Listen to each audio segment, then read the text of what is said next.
Conchetta, Bria, that ballroom is right behind me. This is where people were sent screaming, pouring into the streets, running for their lives when that 72-year-old gunman decided to shoot and kill 10 people, wounding 10 others. And it didn't stop here. In a town called Alhambra, not too far from here, he decided to have another shooting. Back out here live, I do urge you to try to understand, if you can, and put yourself in the shoes of the victims and their families. 10 people were shot and killed. Another 10 were wounded. That's 20 people impacted. That does not include their families who are now planning memorial services this week, or these other 10 people who were wounded now fighting for their lives this morning. So again, I do hope that you think about this community this morning as they continue to heal.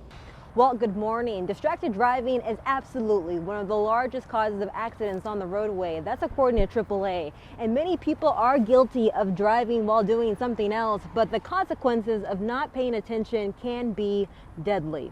And get this, AAA says that just 5 seconds of looking down to read an email is like driving blindfolded down an entire length of a football field. So next time that you get in the car, make sure that you are focused on the road. No text or email is worth a life.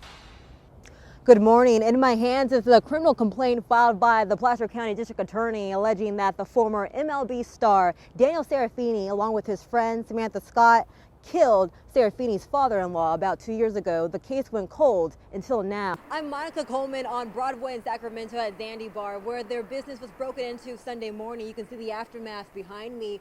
The window is boarded up here with a sign that reads "Glass intact, armed guard security on site 24/7. Alarms and cameras are active 24/7. And speaking of alarms, you can see now you have to ring the doorbell to get inside, an extra layer of precaution. And walk with me this way. You can see there's another warning sign saying a security camera in use with a blue flashing light. But take a look inside. You can see all the lights are on, trying to discourage anybody from robbing this business again. The rain has now passed, but the aftermath of the storm remains. I'm here on Elkhorn Boulevard and Watt Avenue. You can see this parking lot behind me now looks like a lake. Take a look for yourself. You can see just how deep. At least 4 inches of water is flooded here in this parking lot. And if you walk with me this way, you can see just how deep this water is. My feet are in this puddle, but follow my gaze to that planter there where the tree is standing. You can see just how deep this water gets in this parking lot. Kings fans were on the edge of their seat last night watching the big game against the Warriors. Unfortunately,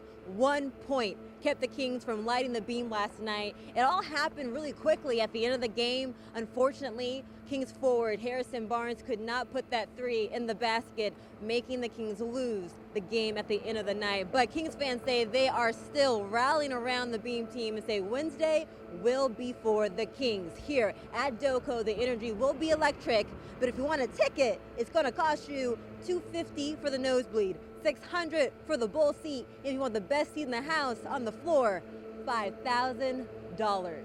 When it comes to navigating through this, drivers are able to get through westbound I-80. Both lanes have reopened at this time, but fire crews tell me they've been here since 4 a.m. trying to wrap their arms around this mess. It's sticky, it's warm, and it smells like chocolate. But luckily, everybody is safe this morning. But again, a whole truck carrying tons of chocolate caught on fire this morning, causing a huge backup on I-80. Monica, quickly, is that a downward slope where the truck caught fire? Because a lot of times they're going at a regular rate of speed, whatever, and the brakes generally trigger something if it's headed down.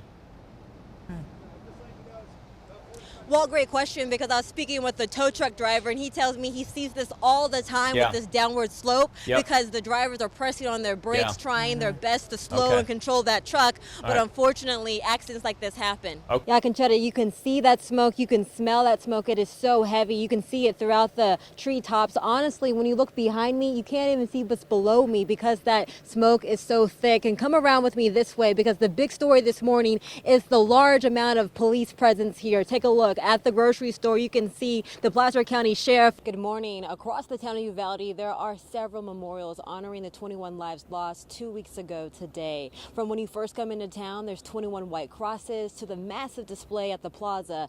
More questions than answers came out of the press conference today. The superintendent did address where Robb Elementary School students will attend school come fall, but failed to answer any questions regarding the district's response the day of the mass shooting.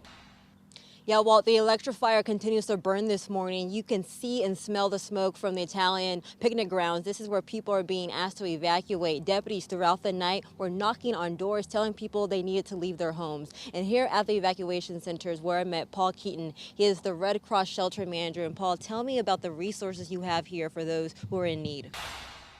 Bria, good morning. So we are now learning that the police are identifying the 3 victims of that shooting as 2 adults and 1 young juvenile. They also say that the suspect has been detained. And this morning I was able to meet with a resident, a neighbor who's lived here for 30 years. Your name is Leon. Leon, yes. What happened this morning from your point of view? Yes, and the California National Guard has been here for at least 5 days. You can see their vehicles behind me, and come around this way. You can still see that 6-foot fence wrapped around the Capitol. And then to my right over here, the National Guardmen protecting every inch of Sacramento. That protest is happening right now. Over a dozen parents and students are here protesting, demanding that 5 days a week in-person learning starts immediately now. But dozens of parents and students, like you said, were here at the district building, and this is what they left behind. Their signs taped to the walls and the doors of the district building, pleading and demanding that they reopen schools 5 days a week for in-person learning.